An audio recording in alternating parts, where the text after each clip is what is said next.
ಮನೆಯಲ್ಲಿಯೇ ವರ್ಕೌಟ್ ಮಾಡುತ್ತಾ ಮೇಘಾ ಶೆಟ್ಟಿ ಅವರು 12 ಕೆಜಿ ತೂಕ ಇಳಿಸಿಕೊಂಡಿದ್ದಾರೆ ಎನ್ನಲಾಗಿದೆ. ಕರೋನಾ ಲಾಕ್ಡೌನ್ ಸಮಯದಲ್ಲಿ ಅವರು ಡಯಟ್ ಕೂಡ ಫಾಲೋ ಮಾಡಿದ್ದರು. ಡಯಟ್ ವರ್ಕೌಟ್ ಮೂಲಕವೇ ಅವರು ಸಣ್ಣಗಾದರು. ಈ ಹಿಂದೆ ಇದ್ದ ಜ್ಯೋತಿರಾಯ್ಗೂ ಈಗ ಇರುವ ಜ್ಯೋತಿರಾಯ್ಗೂ ತುಂಬಾ ವ್ಯತ್ಯಾಸವಿದೆ. ಜಿಮ್ನಲ್ಲಿ ಸದಾ ಬೆವರು ಹರಿಸುವ ವಿಡಿಯೋ ಹಂಚಿಕೊಳ್ಳುವ ಜ್ಯೋತಿ ಅವರು ತೂಕ ಇಳಿಸಿಕೊಂಡು ಎಲ್ಲರಿಗೂ ಉಬ್ಬೆರುವಂತೆ ಮಾಡಿದ್ದಾರೆ. ಮನೆಯಲ್ಲೇ ವರ್ಕೌಟ್ ಡಯಟ್ ಮಾಡಿ 12 ಕೆಜಿ ತೂಕ ಇಳಿಸಿಕೊಂಡಿದ್ದಾರೆ.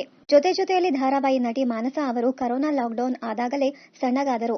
ತೂಕ ಇಳಿಸಿಕೊಳ್ಳಲು ಅವರು ಡಯಟಿಷಿಯನ್ ಸಲಹೆ ಪಡೆದಿದ್ದರು. ಬ್ರಹ್ಮಗಂಟು ಧಾರಾವಾಹಿ ನಟಿ ಗೀತಾ ಭಾರತಿ ಭಟ್ ಅವರು ಡಯಟ್ ವರ್ಕೌಟ್ ಮಾಡುತ್ತಾ ಮನೆಯಲ್ಲಿಯೇ ಇರುವ ಆಹಾರ ಸೇವನೆ ಮಾಡಿ 20 ಕೆಜಿಗೂ ಅಧಿಕ ತೂಕ ಕಳೆದುಕೊಂಡಿದ್ದಾರೆ. ಇನ್ನು ಅವರು ಒಂದಷ್ಟು ಕೆಜಿ ಸಣ್ಣ ಆಗಬೇಕಂತೆ. ಆಹಾರ ಸೇವನೆ ಮಾಡಬೇಕು, ಆದರೆ ಸಮತೋಲನ ಇರಬೇಕು, ಇದೇ ಡಯಟ್ ಎನ್ನುತ್ತಾರೆ ಅನು ಜನಾರ್ದನ್. ಸದ್ಯ ಧಾರಾವಾಹಿ ಈ ನಟಿ ಡಯಟ್ ವರ್ಕೌಟ್ ಮಾಡಿ ಬಳುಕುವ ಬಳ್ಳಿಯಂತಾಗಿದ್ದಾರೆ. ಮಗಳಿಗೆ ಜನ್ಮ ನೀಡಿದ ನಂತರದಲ್ಲಿ ಜ್ಯೋತಿ ಅವರು 75 ಕೆಜಿ ದಪ್ಪಗಾಗಿದ್ದರು. ಡಯಟ್ ವರ್ಕೌಟ್ ಮಾಡಿ 48 ಕೆಜಿಗೆ ಬಂದಿಳಿದಿದ್ದರು. ಈಗಲೂ ಅವರು ಇದನ್ನೇ ಅನುಸರಿಸುತ್ತಿದ್ದಾರೆ. ಶಾಲೆಗೆ ಹೋಗುವ ಟೈಮ್ನಲ್ಲಿ ವೈಷ್ಣವಿ ಗೌಡ ಅವರು ದಪ್ಪಗಿದ್ದರಂತೆ. ಯೋಗ ಮಾಡುತ್ತಾ ಹೆಚ್ಚು ನೀರು ಸೇವನೆ ಮಾಡುವ ವೈಷ್ಣವಿ ಈಗ ಒಂದೇ ರೀತಿಯಲ್ಲಿ ತೂಕ ಕಾಯ್ದುಕೊಂಡಿದ್ದಾರೆ. ದೀಪಿಕಾ ದಾಸ್ ಅವರು ಜಿಮ್ಗೆ ಹೋಗೋದನ್ನ ಮಾತ್ರ ಮಿಸ್ ಮಾಡುವುದಿಲ್ಲ. ತರಕಾರಿ ಹಣ್ಣುಗಳನ್ನ ಸೇವನೆ ಮಾಡುವ ದೀಪಿಕಾ ದಾಸ್ ಅವರು ಚೀಟ್ ಮೀಲ್ ಮಾಡೋದು ತುಂಬಾ ಅಪರೂಪ ಎನ್ನಬಹುದು. ಇಂಟರ್ಮಿಟೆಂಟ್ ಫಾಸ್ಟಿಂಗ್ ಫಾಲೋ ಮಾಡುವ ರಶ್ಮಿ ಪ್ರಭಾಕರ್ ತುಂಬಾ ಸಣ್ಣಗಾಗಿದ್ದಾರೆ.